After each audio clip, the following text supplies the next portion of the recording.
Welcome to YouTube channel Divya सागर। एक बार फिर से मैं हाजिर हूँ आपके लिए एक नई कहानी के साथ। आज की कहानी बहुत ही इंटरेस्टिंग होने वाली है, तो वीडियो को पूरा ज़रूर देखिएगा। और मुझे लगता है चैनल को तो आपने सब्सक्राइब कर ही लिया होगा। तो चलिए देखते हैं आज की कहानी। पहाड़ी पर बसा एक घर था, जहाँ तक जाने का रास्ता कोई ढंग का नहीं था। उस पहाड़ी के किनारे आलोक सिंह का घर था। उस घर में 3 सदस्य थे, पर अन्य प्राणियों की संख्या भी बहुत ज्यादा थी, जिनमें कुत्ता, बिल्ली, बकरियां, गाय, बैल आदि बड़ी संख्या में थे। आलोक सिंह की पत्नी का नाम था सूर्यमुखी और उनकी इकलौती बेटी थी चंद्रमुखी। आलोक सिंह जैसे तैसे अपना जीवन गुजार रहा था। उसको एक बात की चिंता लगातार सता रही थी। उसकी बेटी अब जवान हो रही थी और उसका ब्याह करना था, जबकि उससे कोई लड़का ब्याह करने को तैयार नहीं हो रहा था। कई लड़के उसके घर उसकी बेटी चंद्रमुखी को देखने आ चुके थे। उनका स्वागत सत्कार होता, भव्य भोजन की व्यवस्था की जाती, पर अंत में लड़के वाले इनकार करके चले जाते। चंद्रमुखी के आलसी स्वभाव से अब उनका मन खिन्न होने लगा था। एक दिन उस पहाड़ के एक गांव से आलोक सिंह के घर एक युवक का आगमन हुआ। औरों की भांति उसकी भी खूब खातिरदारी हुई, मान सम्मान हुआ, स्वादिष्ट भोजन खिलाया गया। अंत में रात्रि विश्राम के लिए बिछौना बिछाया गया। आलोक सिंह जाकर मेहमान से बातचीत करने लगा और वे उसे बताता है, बेटा, देखने को तो इस घर में 3 सदस्य हैं, परंतु सारा काम मेरे ही कंधों पर है। बहुत मुश्किल से घर संभाल पा रहा हूँ। उस युवक ने आलोक सिंह से पूछा, आपकी पत्नी और आपकी बेटी आपके काम में सहयोग नहीं करते? वो सहयोग करते हैं, पर उनका सहयोग ना के बराबर है। पत्नी को कुछ काम करवाने से पहले 10 बार कहना पड़ता है, तब जाकर एक काम करने को वह राजी होती है। वही बेटी की स्थिति इससे भी भयंकर है। उससे काम निकलवाना हो तो उसे 20 बार कहने के बाद ही वे काम करती है। एक काम के लिए 20 बार कहने से अच्छा है मैं स्वयं काम कर लेता हूँ। उस युवक ने पूछा, ऐसा कब से चल रहा है? पहले से ही ऐसा चल रहा था। हम बूढ़े बूढ़ी का तो चल गया, पर बेटी के साथ ऐसा कब तक चलेगा? आलोक सिंह ने जवाब दिया, कोई उससे ब्याह करने को तैयार नहीं हो रहा। कोई उसे देखने आता भी है, देखकर चला जाता है। जवाब आता है, उन्हें उससे ब्याह नहीं करना है। यही बात सदैव मेरी चिंता का कारण होती है। बेटी बड़ी हो चुकी है, आज या कल तो मुझे उसका ब्याह करना ही है।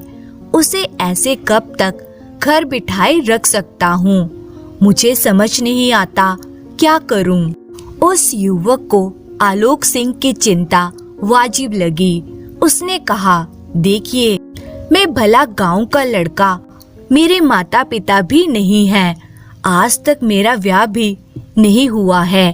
खेत खलिहान करके जीवन चलता है, मांग कर खाने की स्थिति नहीं आती है। मैं आपकी बेटी से ब्याह करने को तैयार हूँ, पर मेरी एक शर्त है। बेटा, यदि तुम मेरी बेटी से ब्याह करने को तैयार हो तो मुझे तुम्हारी हर शर्त मंजूर है। अगर ऐसा है तो कल ही मेरी शादी अपनी बेटी से कर दीजिए। उसके साथ मुझे बिल्ली, कुत्ते और बकरे का बच्चा दीजिएगा। मेरी यही शर्त है कि आपकी बेटी के संग मुझे जानवर के बच्चे भी चाहिए। प्रसन्न होकर आलोक सिंह ने रात में ही ब्याह की सारी तैयारी कर सवेरे दोनों का ब्याह कर उन्हें विदा कर दिया।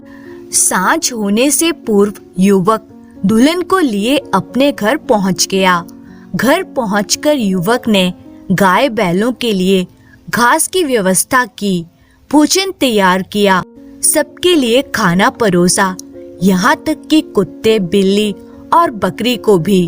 अपनी पत्नी को भोजन दिया। उसके बाद बर्तन मांजकर रात को सो गया। सवेरे उठकर चाय बनाई, पत्नी को दी, खुद चाय पीकर अपने दैनिक कार्य को निपटाया। उसके बाद भोजन तैयार कर सबको परोसा। बर्तन घर साफ कर खेतों की ओर जाने को तैयार हुआ। जाते जाते उसने कुत्ते के पिल्ले से कहा, मैं खेतों की ओर जा रहा हूँ, तुम मेरे पीछे से घर का काम काज देखना, भोजन तैयार करना, बैलों और गायों के लिए घास काटना, घर का सारा काम अच्छे से करना। यह कहकर वह खेत पर चला गया। शाम को थका हारा जब घर लौटा तो उसने पिल्ले से पानी की मांग की। कोई उत्तर नहीं आया। खाने के बारे में पूछा तो कुछ तैयार नहीं था। उसने गुस्से में आकर पिल्ले को बुलाया और उसे बहुत पीटा और उसे घर से बाहर निकाल दिया। उसके बाद उसने सारा काम काज निपटाया। अंत में खाना बनाकर सबको परोसा, साफ सफाई की और सो गया। अगले रोज भी उठकर उसने घर का सारा काम किया और खेत जाने से पहले फिर बिल्ली से घर का काम काज संभालने को कहकर चला गया। आज भी कोई काम नहीं हुआ। शाम आकर गुस्से में बिल्ली के बच्चे को भी उसने खूब मारा और फिर उसे घर से बाहर निकाल दिया। फिर स्वयं ही घर का सारा काम करने लगा। उससे अगले दिन बकरी की बारी आई। उसे भी घर के कार्यों के संबंध में कई हिदायत देकर वे खेत खलिहान चला गया। यह सारा दृश्य उसकी पत्नी चुपचाप देखती रही, पर कहा कुछ भी नहीं। आज भी कोई कार्य ना होता देखकर उसने बकरे को मारा और फिर उसे घर से बाहर निकाल दिया।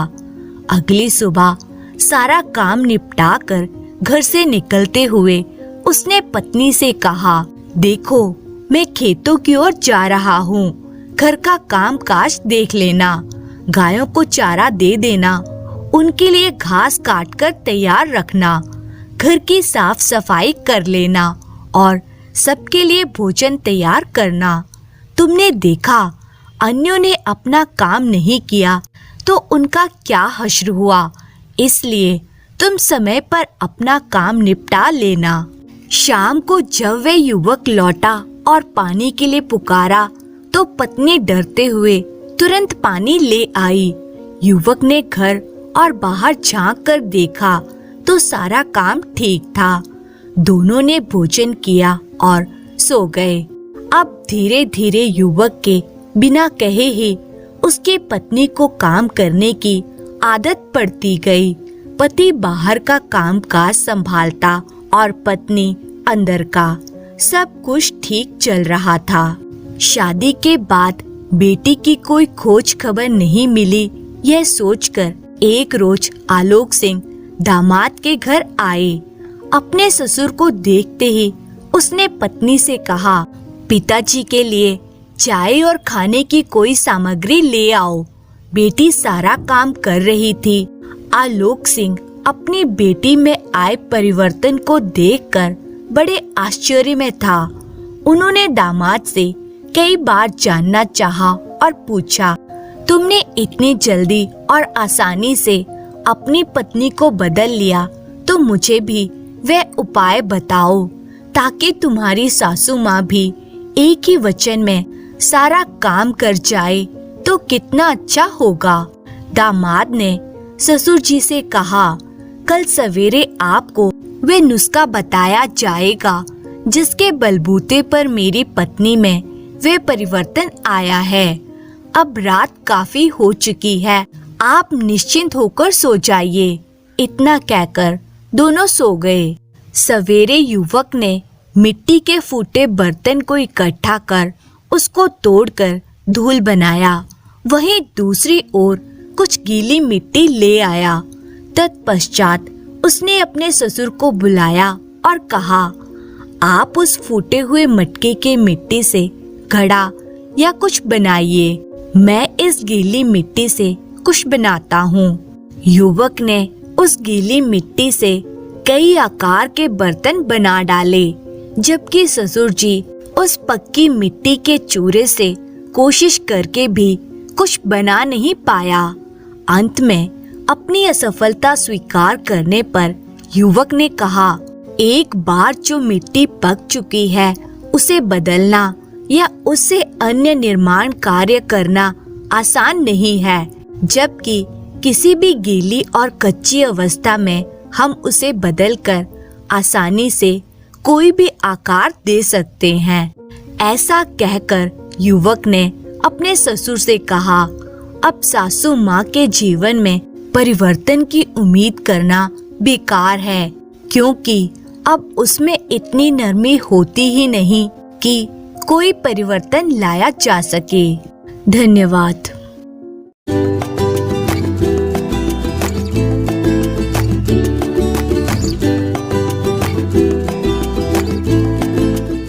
एक बार एक गांव में दो भाई रहा करते थे।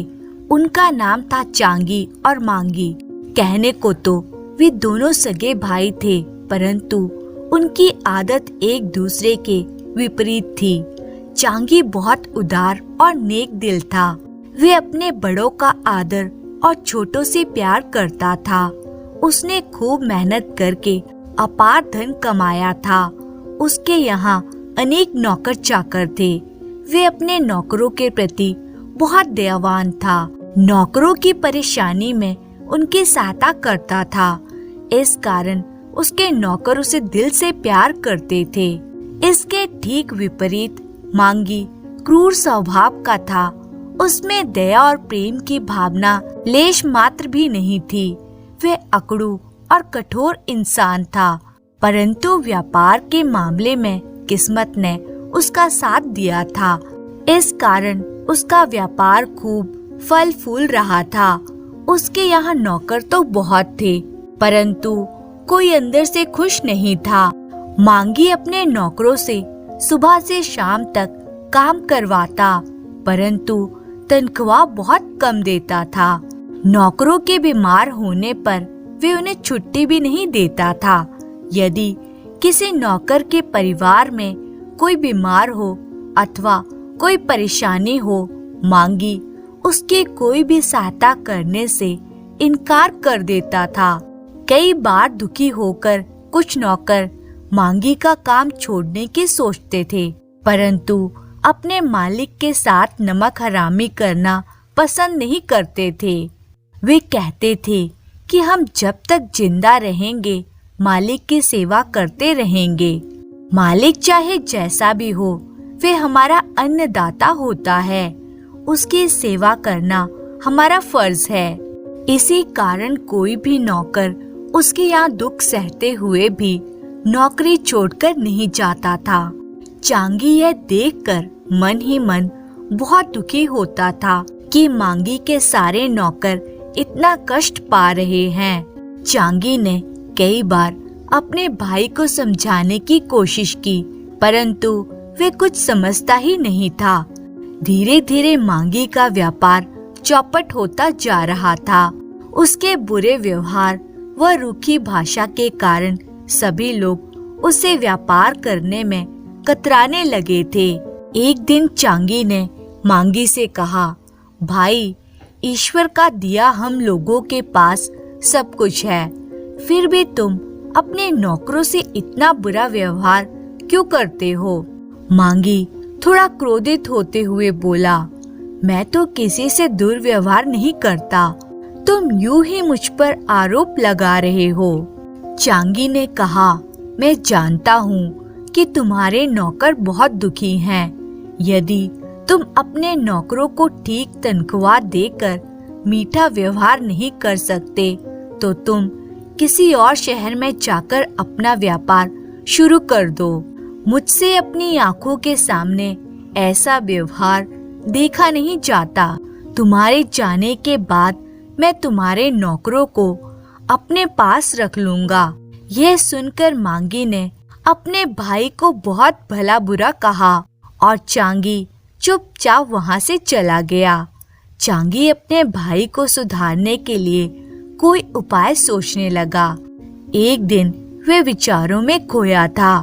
तभी उसका पुराना नौकर उसके पास आया और बोला, मालिक, मैं जानता हूँ कि आप क्यों परेशान हैं। आप कहें तो मैं आपकी सहायता कर सकता हूँ। नौकर की बात सुनकर चांगी का ध्यान भंग हो गया। वह बोला, तुम मेरे लिए क्या कर सकते हो? नौकर ने कहा, मैं चाहे जो करूं, पर उससे मांगे साहब जरूर सुधर जाएंगे या फिर शहर छोड़कर चले जाएंगे। चांगी बोला, क्या तुम जानते हो कि यह कितनी मुसीबत का काम है? नौकर ने जवाब दिया, हाँ मालिक, मैं अच्छी तरह जानता हूँ, पर आपके लिए मैं कुछ भी कर सकता हूँ। बस आप मुझे आज्ञा दीजिए। इसके पश्चात नौकर ने अपनी योजना अनुसार रात्रि में मांगी के घर में प्रवेश पा लिया और जब मांगी चैन से गहरी नींद सो गया तो उसने धीरे से मांगी का कंबल उतारा और खिड़की के रास्ते भाग गया। सुबह को मांगी उठा तो उसे बहुत तेज सर्दी लग रही थी। उसने अपना कंबल ढूंढा पर उसका कंबल उसे कहीं नहीं मिला। उसे क्रोध आ गया। फिर जब वे दिन में अपने व्यापार पर गया तो वहाँ एक पैकेट पड़ा पाया।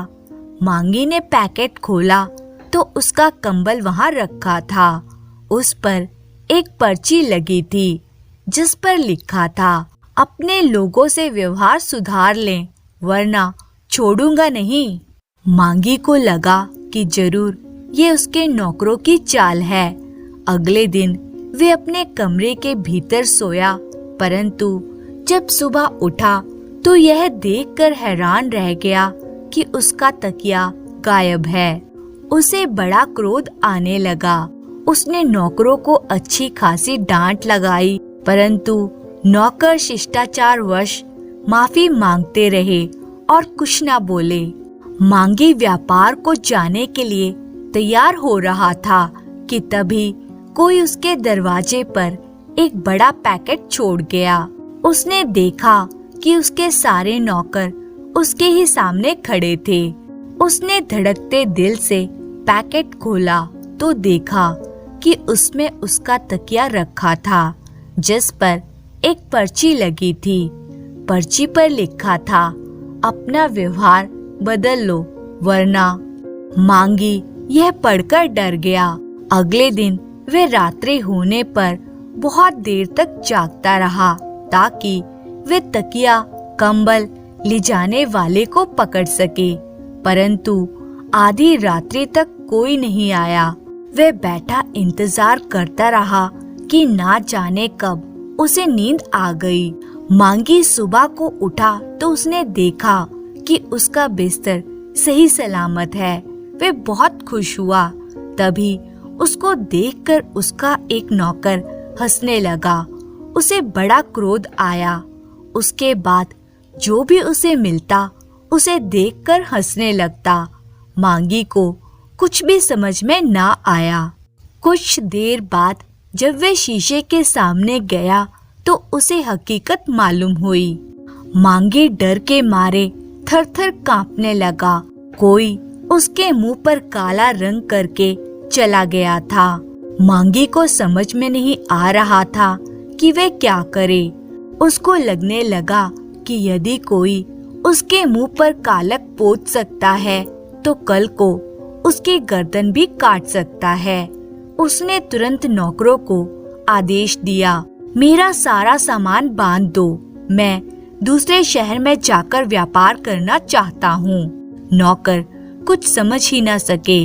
मांगी मुंह धोकर और तैयार होकर अपने व्यापार के लिए चल दिया ताकि अपना व्यापार बंद करके कहीं और जाने का इंतजाम कर ले। रास्ते में उसे चांगी मिला। वे चांगी से नजरें चुराने लगा।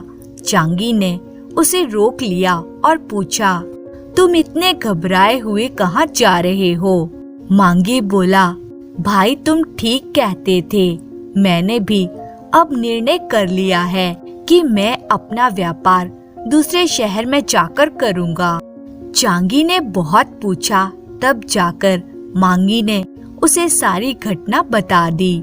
मांगी ने नौकरों के साथ जो बुरा व्यवहार किया था उसके लिए भी अब उसे पश्चाताप हो रहा था। चांगी ने कहा, यदि तुम्हें विश्वास है कि अब तुम अपने नौकरों व अन्य लोगों से दुर्व्यवहार नहीं करोगे तो मेरी प्रार्थना है कि तुम यहीं रुको। मांगी अपने भाई की बात मानकर वहीं रहने लगा। अब चांगी